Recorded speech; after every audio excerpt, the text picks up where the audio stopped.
On behalf of IHIF, and on behalf of all of your friends and colleagues in the industry, it's our pleasure to present the Lifetime Achievement Award for 2015. Thank you. Well done. Well deserved. Thank you so much. Well deserved.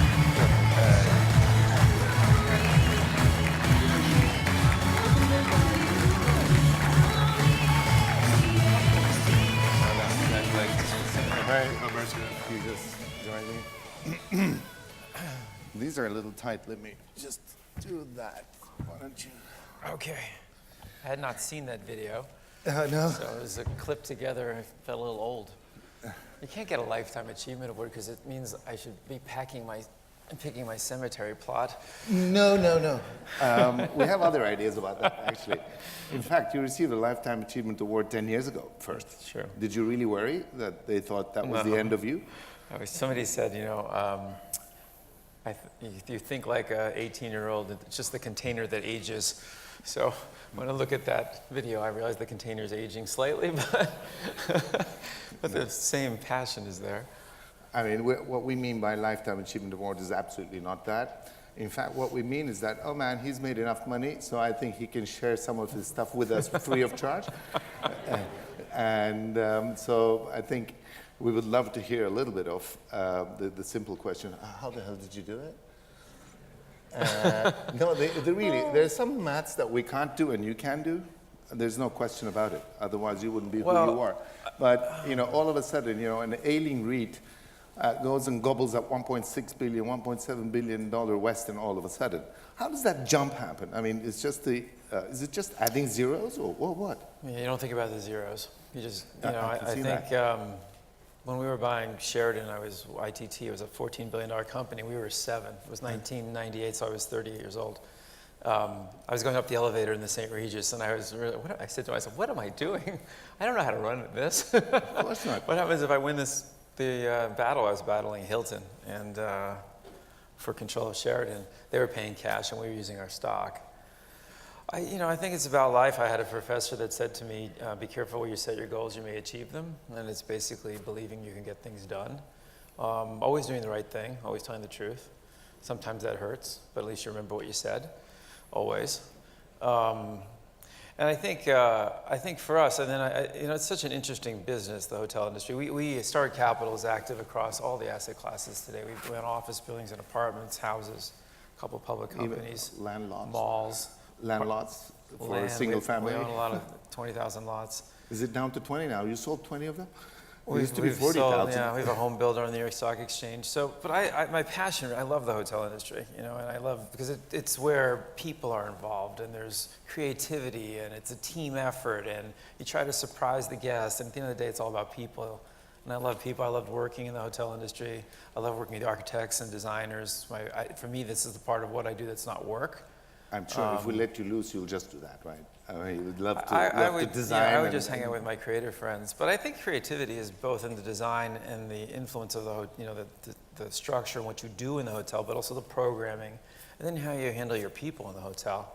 So if I had stayed at Starwood Hotels, when I left in 2005, I'd done the Heavenly Bed, I'd done W Hotels, I did St. Regis as a brand, Sheridan went to the dogs. You saw that was my favorite thing. Right. We didn't know what to do with Sheridan, so we said, we're going to do dogs are like the highest affinity group in the United States.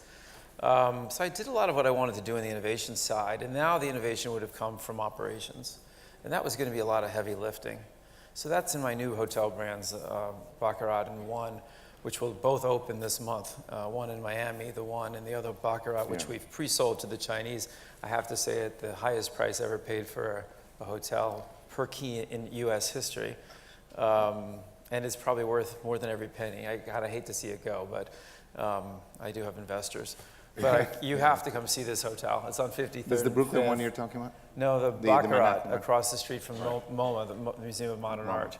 We'll be doing other projects. We have one going up in Dubai, one in Rabat, Morocco. But now that I kind of wanted to get them open and see how they functioned, and then we can hit the pedal. It's fun. I like to do this. This is fun. Creating from scratch is fun. I mean, that portion is, I understand, and it comes with the passion and with the hands-on. And there was some somebody sleep. who I need said, some like, pillows. yeah, talking about, you know, spreadsheets and bed sheets are quite two different types of sheets, and you separate them quite well. Or do you merge them? I'm not quite sure. I think how does it's, that work? you know, when I was replacing myself at Starwood Hotels, I think if you're lucky enough to have a right brain and a left brain, I think it can be very dangerous. Otherwise, you have to know what you're good at and add the other. So for me, I think I'm both. My mom's an artist, and I'm a frustrated artist. I would have been an artist, except she told me I would have starved. It's So, never too late. it's not too late. I take a lot of photographs, and I'm always, I love the world. I love people. I love learning things. I'm staying in a nice little hotel here called Das Stu, which I saw in a travel rag somewhere, and I decided to check it out. Sorry, I'm not staying here. But I actually, now it's fun. I get to sleep with my enemies. I go I go everywhere, and I try to. I mean, it used to be I have to stay in the You Starwood have to hotels. stay in the corporate hotels. Yeah, but now, you know, it's much better when you see what everyone else is doing. And some of it is really good and innovative and moving forward. And the industry is an exciting place. It is indeed. But I just wanted, we don't have, unfortunately, enough time. We should have had 4 hours here. But very quick, I mean, we know a little bit of the past. Today, you're really focused on, you know, we're talking about Baccarat 1, and you're very passionate about them. And meanwhile, there's $40+ billion to manage. That's another business almost. Yeah. But I'd like to hear what's next. And in fact, at some point, Crillon was kind of tipped off to be something. Yeah. Is that still brewing in the back burner? No, we sold the Société de Louvre hotels individually. You didn't keep any kind of brand rights or anything like that? No, it got too hard how to take the brand away from our investors who own the hotel. Life is too short, I gave up. Baccarat, we actually own the Crystal Company, and we agreed how we'd take the brand out of the company. But, you know, we have a big business in the UK now, Principal Hotels. We merged 3 hotel companies together, and we're renovating them. They're major Domo Conference as well. fun assets, some conference hotels we bought. We have a little crazy business in the States called In-Town Suites, which is 138 extended stay hotels that runs like 92% occupancy. And I saw the report, 14% RevPAR growth week over week. And we modeled 2%, so we're doing pretty good so far. And we're taking public in June probably 300 hotels that we own in the US that are limited service hotels. And we have some stuff cooking in the mall business. We own about 30 malls, 30,000 apartments. We'll do anything that's smart for our investor base. And we just closed our newest fund, which is our 10th fund in the series. And we raised around $5.58 billion, which we actually haven't announced anywhere outside of my mouth just saying that, which is the biggest fund we've ever done. And we're about half invested. We've done some stuff in Norway and Sweden, and in Poland, and the Czech Republic. And we've done some stuff in Italy. I came from the AS Roma game last night. We've invested in the soccer team. Yeah. And I was in Rome last night. They were playing Juventus. They're 1-2 in the Italian league. And we're going to build a stadium and then some retail and hotels around it. And then we've invested in Spain also. So I'd like to invest more in Germany. It's just hard for us here. We'll find something to do. We actually own the debt, soon I hope the equity, on 2 hotels here in town, the Westin on the De Linden and the Park Inn on Alexanderplatz that we bought with Brookfield. And I'm going to actually go over there and see what we're going to do. What do you have? I actually know the Westin because I remember buying it at Starwood Hotels, but I have never walked inside the Park Inn, which I know is a big ugly box, but I'm used to those. So it'll be something nicer someday. Yeah. Big ugly box is actually raw material. That's good. Has a lot I'm of sorry potential. if you're from the Park Inn, it's a beautiful hotel. It could be a little nicer.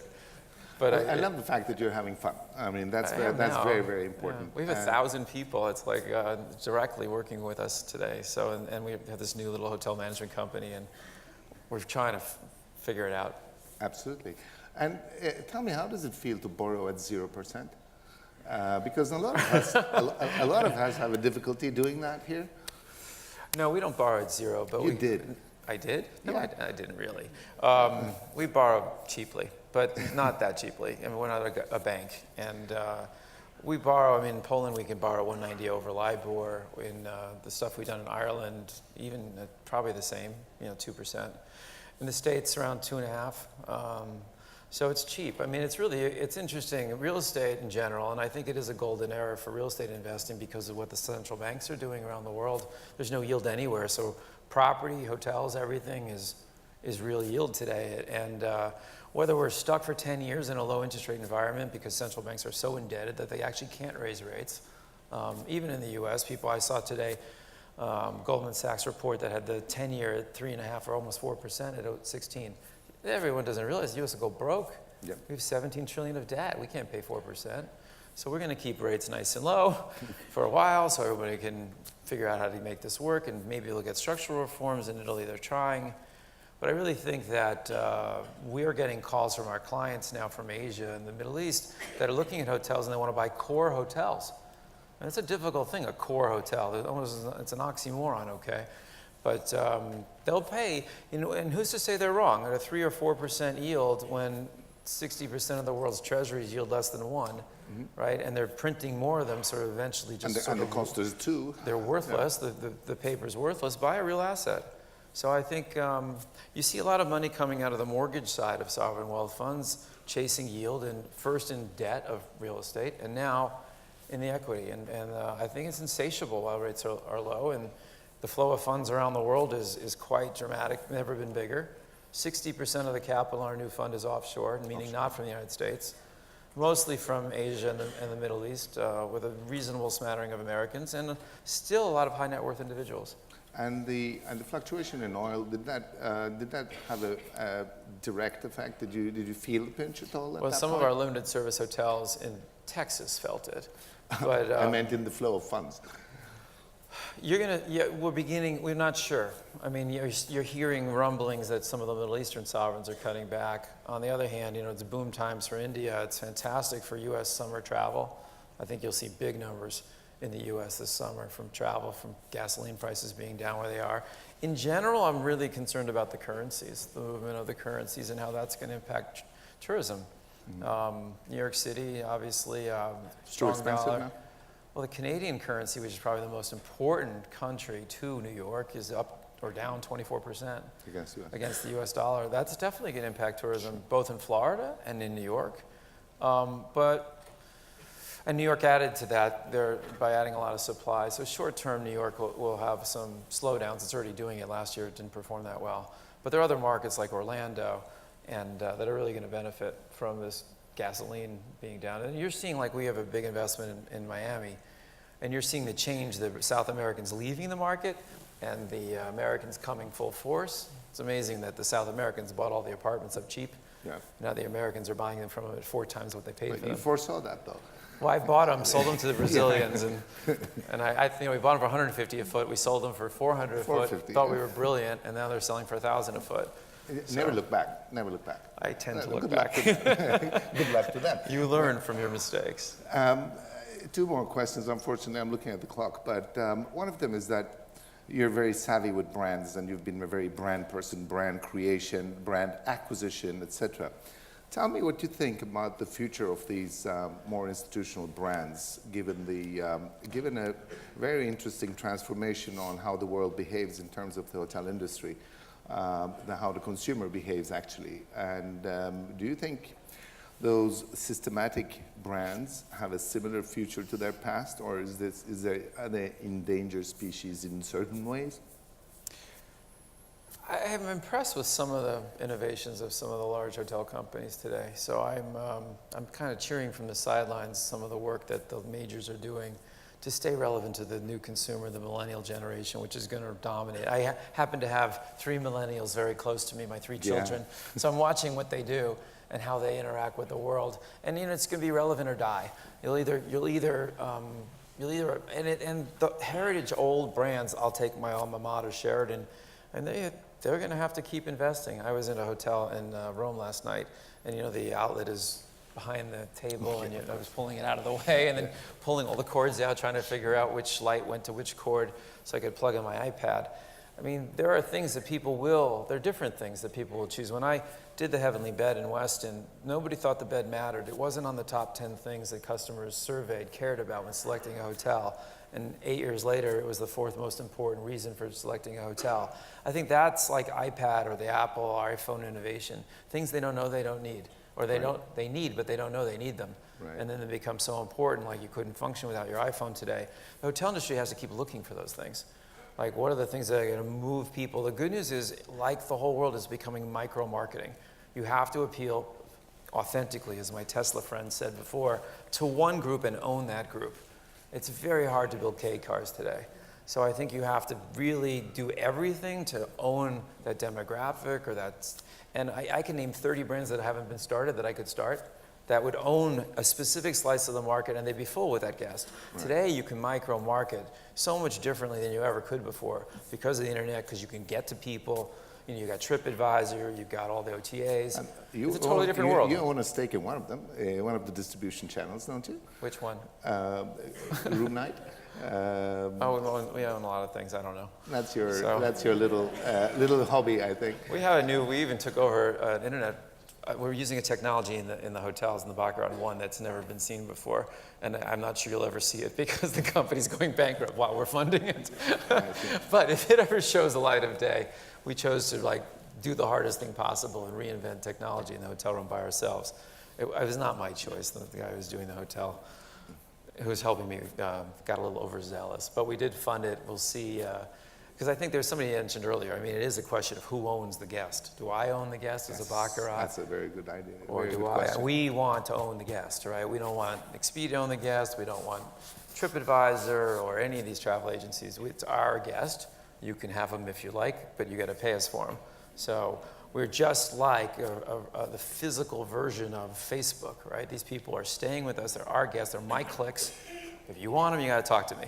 Right. So we wanted that war between the brands and the OTAs is a chapter that hasn't ended yet. We'll see the end of the story. Absolutely not. A quick, very last wrap up on one, because it's a new passion. It's W was one of your legacies that from a creation from ground up. And what about one? And what any genetics that are shared? Is this a more responsible W? It's a more. Yeah? Yeah, it's so one, when I said if I'm going to do a new hotel brand, I got to do something that matters, right? I've done financially just fine. So I say it's not a brand, it's a cause. And I picked it up here in Europe, really, from the Dutch, because environment is so important to everyone but the Americans.